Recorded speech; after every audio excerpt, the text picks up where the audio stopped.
Somewhere along the way, you started doing everything with tension. You breathe like you're bracing for impact. You talk like you're solving a problem. Even your rest feels like another task to complete. You're not lazy. You're not broken. You're just tired. Not from life itself, but from the way you keep trying to hold it all together. Because no one taught you how to not hold on. They taught you how to hustle, how to show strength, how to survive. But they never taught you how to loosen your grip without losing yourself. So now, even in silence, you feel pressure, like something might fall apart if you stop paying attention for 1 second. Like you have to monitor your emotions, your words, your path, just to stay safe. And you wonder why you're so exhausted. You wonder why even joy feels heavy. Why a day off doesn't recharge you. Why being alone doesn't feel peaceful, just quiet and loud at the same time. You're not tired because life is too much. You're tired because you've made yourself responsible for everything. Every outcome, every reaction, every single version of yourself, depending on who's in the room. That's not living. That's emotional surveillance. And here's the truth no one says. You can still care deeply without holding on so tightly. The problem is, holding on works for a while. It helps you function. It keeps you composed in moments that would otherwise break you. It gives you the illusion of control, like if you grip hard enough, nothing will slip through the cracks. And honestly, that part of you is brilliant. The version of you that learned how to hold it all is the same version that got you here. They're not the enemy. They just never learned when to stop. No one told you that being the strong one would come with a cost. Because when you're always the stable one, you become the place others lean on, but rarely the person anyone checks in with. You become reliable, but not fully known.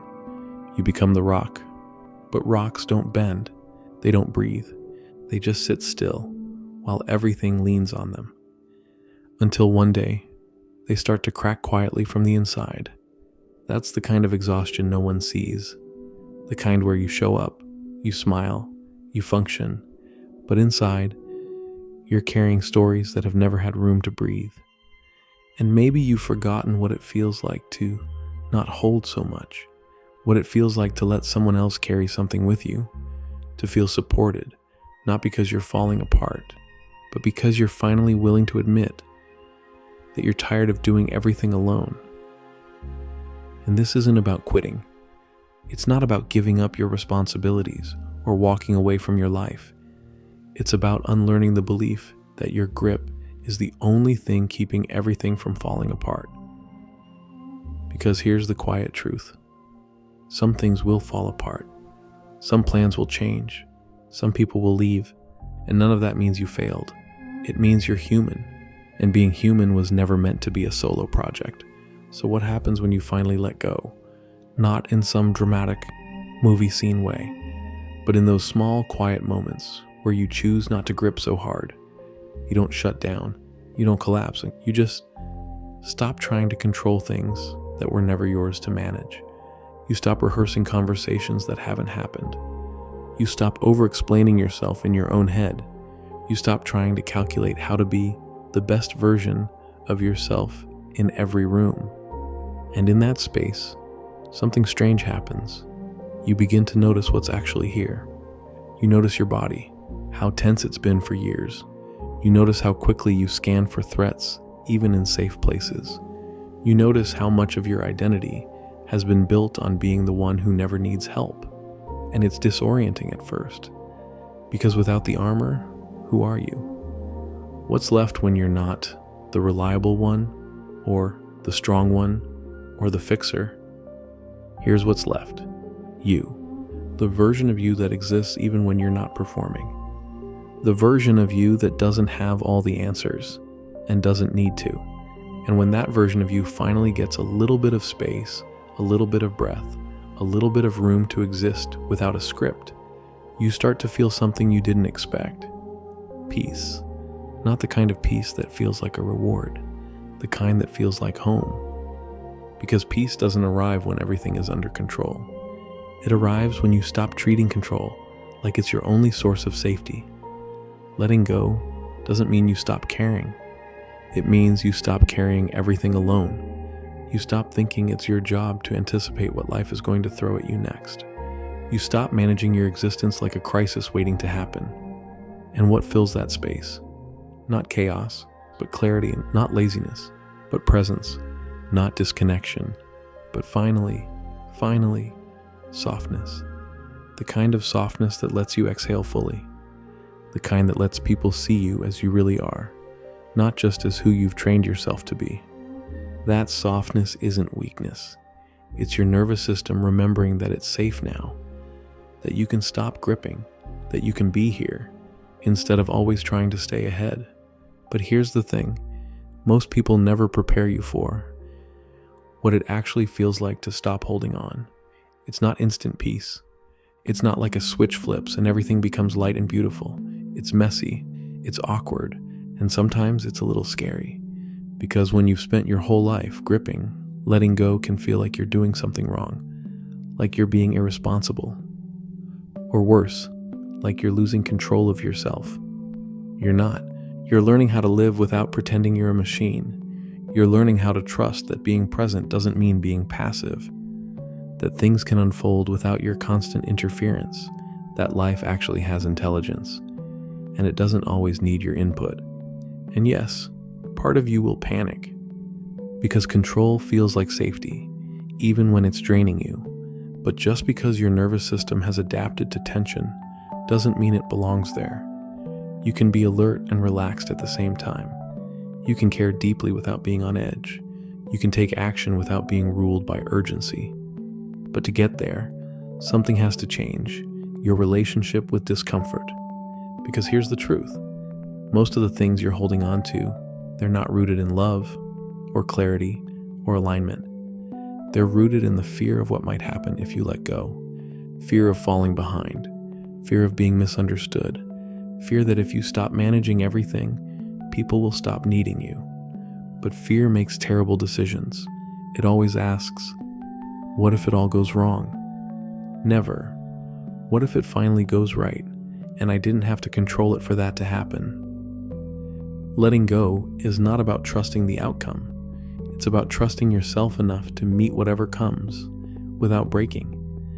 It's about understanding that you can release the grip without losing your edge, that your worth was never tied to how much you carry, that your presence, your real, unguarded, honest presence is enough, and it always has been. You just forgot that because you were too busy surviving. Here's something nobody tells you about holding on too long. It starts to shape who you think you are. At first, you're just managing, just coping, just dealing with it. But slowly, it becomes your identity. You don't even notice it happening. But over time, you start to mistake your emotional labor for your personality. You confuse your high alertness with maturity. You confuse your tension with discipline. You confuse your exhaustion with a strong work ethic. And it gets tricky because the world praises that version of you, the version that always shows up, the version that never breaks, the version that doesn't ask for help, doesn't need a break, doesn't complain. But the problem is, you're not built to be a performance. You're built to be a person. And that version of you that's always holding it down, they don't get to feel the full range of life. They don't get to cry when something hurts. They don't get to be soft around people they love. They don't get to be surprised, or playful, or even still. Because stillness feels dangerous when you're used to living on edge. That version of you becomes good at keeping things moving.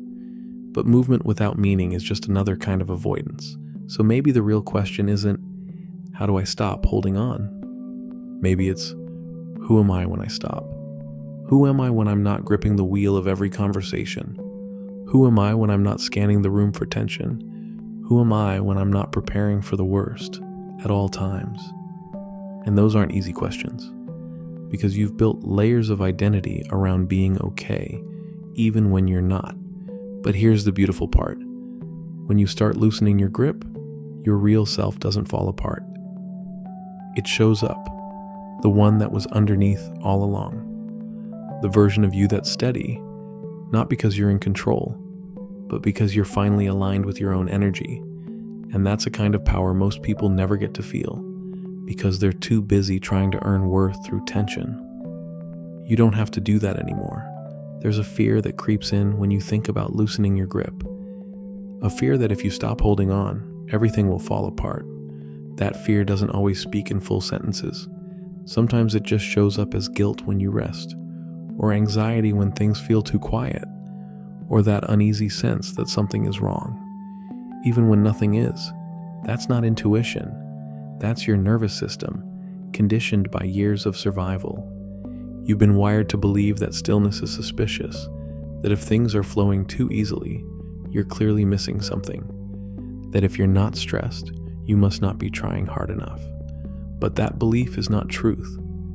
That belief is programming, built by repetition, by experience, by environments that taught you to earn your safety instead of feel it. And that's the trap. You end up mistaking control for clarity. You start thinking that if you can just analyze enough, prepare enough, be good enough, you'll finally reach some version of peace where everything makes sense. But peace isn't found in strategy. It's found in surrender. And surrender doesn't mean chaos. It means trust. Trust that you can handle what comes without rehearsing it. Trust that you don't have to perform calm in order to deserve calm. Trust that life doesn't punish you for slowing down. It invites you in. And the more you start to trust, the less you need to know everything in advance. That's the shift. When you stop holding on, you don't become careless. You become curious. You start asking new kinds of questions. Not, how do I fix this? But, what is this moment asking from me? Not, how do I stay in control? But what would happen if I didn't? And what's wild is, most of the time, the answer is nothing. Nothing falls apart. Nothing explodes. The world doesn't end just because you took your hands off the wheel for a moment. Instead, something softer happens. You start hearing yourself more clearly. You start noticing what you actually want, not what you were trying to manage or prove.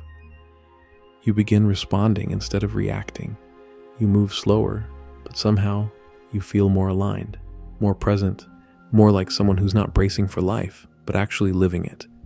And when that shift happens, even for a second, it stays with you. It becomes something you start returning to without even thinking about it. Not because you read it somewhere, but because you felt it. There's another cost to always holding on, and it's one most people don't notice until it's already weighing them down.